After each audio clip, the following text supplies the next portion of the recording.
Here comes Hewy, gonna give you the news. Time to watch his animated movie reviews, whether hand-drawn, CGI, puppets or clay. If you've got a good story, you'll be making his day. See you at the movies, cartoon movies. See you at the movies, hold on to. See you at the movies, like nobody's business. Hey, see you at the movies, animated movies that is.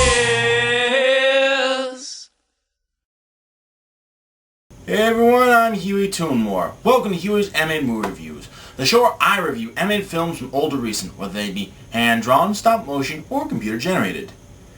Yeah, sorry I haven't made any new videos in over 2 months. I've been a little preoccupied trying to find out more about a certain CGI villain who hasn't been seen in a long time. I've been wondering if he's been planning something against me. And people say I'm paranoid. Quiet, Pete! Anyway, I've decided to take a little break and finally get back to reviewing animated movies. Oh, by the way, yeah, sorry about the April Fool's video. I promise that I will review Escape from Planet Earth one day.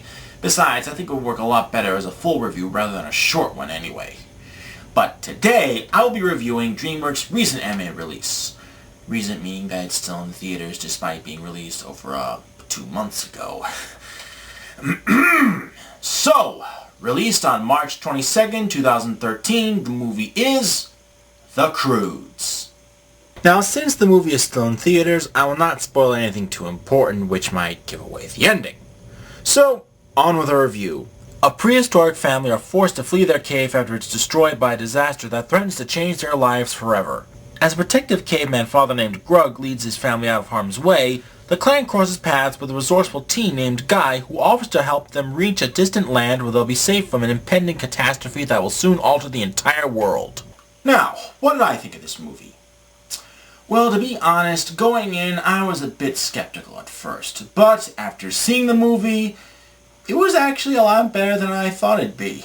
In a way, it's like The Land Before Time with just a dash of the Flintstones. But in order to better explain why I liked the movie, let's move on to trivia time. The film was announced in 2005 under the working title Crude Awakening, which would originally use stop-motion animation by Aardman Animations as part of a 5-film deal with Dreamworks Animation. John Cleese, no, not that John Cleese, and Kirk D'Amico had been working together on The Twits, which was based on Roald Dahl's story of the same name, but had not gone into production. But Dreamworks did like their script and invited Cleese and D'Amico to take a look at other ideas from the company to see if there might be something they would like to work with. They chose a basic story idea about 2 cavemen on the run, an inventor and a Luddite, and wrote the first few drafts of the script. However, after Aardman left the studio in 2007, the rights for the film reverted to Dreamworks. In March 2007, Chris Sanders, the director of Disney's Lilo & Stitch, joined Dreamworks to direct the film, with intentions to significantly rewrite the script.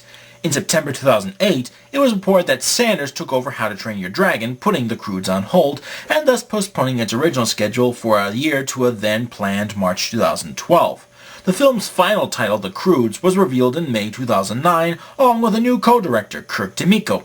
In March 2011, the film got another delay, being pushed back a year to March 1st, 2013, and finally settled at March 22nd. Whoa! Jeez, I keep forgetting how long it takes to get an animated project off the ground. But at least the final product turned out good. I especially love the film's visuals. The landscapes and environments the Croods traverse through are both creative and simply breathtaking. From the deserts, to the jungles, to just the open plains. It almost reminds me of Pandora from James Cameron's Avatar, except without the floating mountains or the blue cat people. But what really impressed me are the designs of the creatures. Almost all the creatures in this movie are basically hybrids of 2 different animals, much like in Avatar The Last Airbender. My absolute favorites being the Macarnivore, the flying turtles, and that owl cat thing that looks almost exactly like Toothless from How to Train Your Dragon. Then again, this film was co-directed by Chris Sanders, so I'm not surprised. Though it does raise a question that I'm sure a bunch of others have asked themselves. If this movie is supposed to take place in Earth's past, then why make up all these outrageous creatures instead of just using real ones found in the fossil record?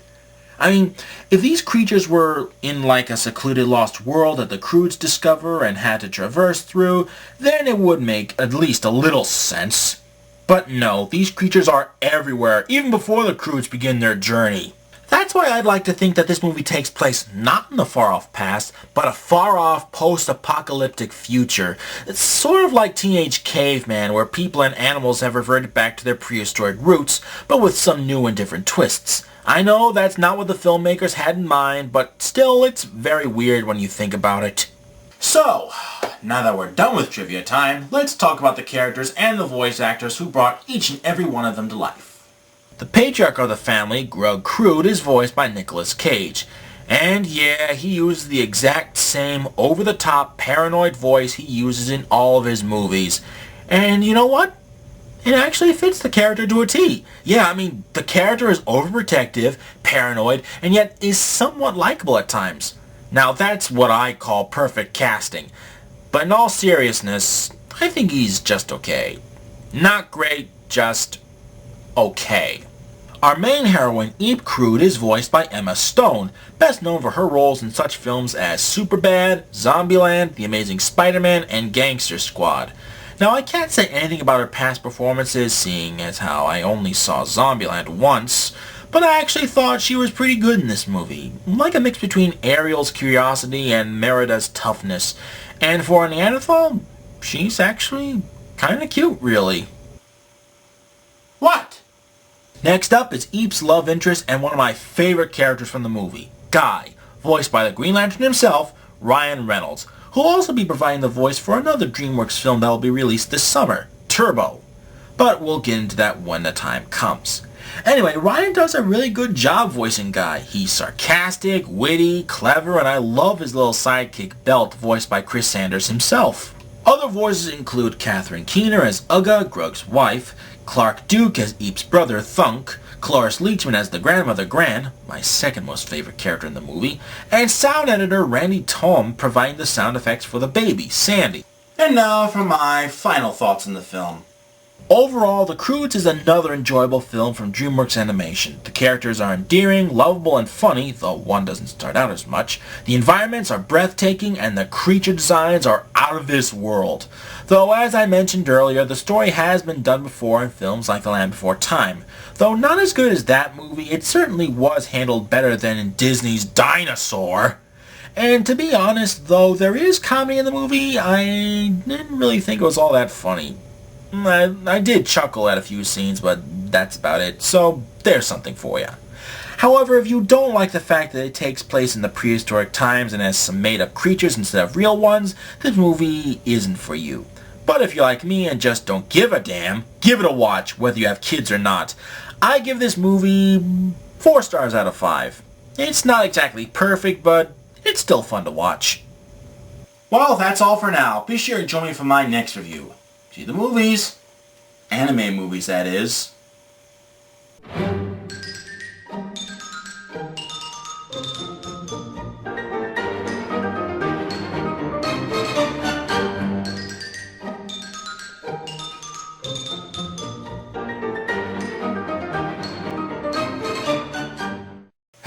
What's wrong now, Hewy? You're starting to act like, well, me.